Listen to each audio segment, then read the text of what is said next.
పేద విద్యార్థులకు నాణ్యమైన విద్యను అందించే విధంగా parents, teachers and students united federation కృషి చేయడం జరుగుతుందని ప్రముఖ న్యాయవాది Muppalla Subbarao, AP PTSF founder, రాష్ట్ర అధ్యక్షులు కొల్లపు వేణు, ఏపీ పీటీఎస్ఎఫ్ రాష్ట్ర జనరల్ సెక్రటరీ ములుగు కిరణ్ కుమార్ పేర్కొన్నారు. శనివారం కాకినాడలో ఆర్ఎల్ గ్రాండ్లో parents, teachers and students united federation ఆధ్వర్యంలో హక్కుల సాధన కోసం ఆహ్వాన సదస్సు నిర్వహించారు.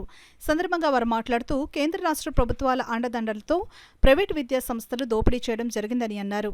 విద్యా హక్కు చట్టాన్ని ఖచ్చితంగా అమలు చేయాలని డిమాండ్ చేశారు. ప్రైవేటు విద్యా సంస్థలు చేస్తున్న దోపిడీని అరికట్టేందుకు పోరాటం చేయడం జరుగుతుందని అన్నారు.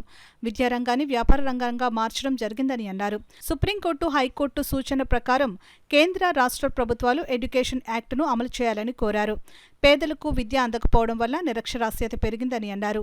బాల కార్మిక వ్యవస్థ నిర్మూలన, దివ్యాంగుల పట్ల ఆదరణ, వృద్ధుల పట్ల తగిన గౌరవం సంస్థ ద్వారా ఇవ్వడం జరుగుతుందని తెలిపారు. ఈ సమావేశంలో సంఘం సభ్యులు కరీమునిసా బేగం, కాగితబాబు వేణుగోపాల్, వెంకటరత్నం రాజు, రవీంద్ర, కుమార్ బాబు, కృష్ణ, పిచ్చుక వనజ, తుంపాల కృష్ణ తదితరులు పాల్గొన్నారు. ఏ హక్కు ఉందని చెప్పేసి టీచర్స్ ఇచ్చేటువంటి జీతాలు 40,000, 50,000 రాసేసుకుని వాళ్ళకి ఇచ్చింది 10,000, 15,000, 20,000 లోపిస్తున్నారు. ఈ మాకు ఎవరికి తెలియదు అనుకుందండి. ఖచ్చితంగా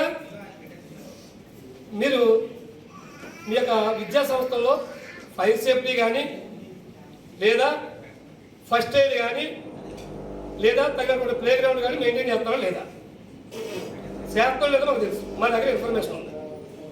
ఇవన్నీ కూడా ఫండమెంటల్ రూల్స్. ఈ ఫండమెంటల్ రూల్స్తో పాటు గౌరవ హైకోర్టు, సుప్రీంకోర్టు, గౌరవ రాష్ట్ర, కేంద్ర ప్రభుత్వాల యొక్క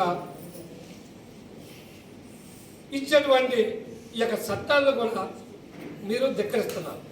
కాబట్టి కంటెంప్ట్ ఆఫ్ కోర్టు కింద ఏ యొక్క విద్యా సంస్థ అయితే, ఏ యొక్క ప్రైవేటు, కార్పొరేట్ విద్యా సంస్థలు అయితే ఈ యొక్క విద్యా హక్కు చట్టాన్ని నిర్వీర్యం చేసి విద్యా హక్కు చట్టాన్ని గౌరవించకుండా పెడసెమని పెడుతున్నారో ఆ యొక్క విద్యా సంస్థలపై భవిష్యత్తులో ఎటువంటి రాజీ ప్రయత్నం లేకుండా మిమ్మల్ని కోర్టు గెలుస్తాం. మీరు కోర్టులో ఏ సమాధానం చెప్పుకుంటారో మీరు రెడీగా ఉండండి.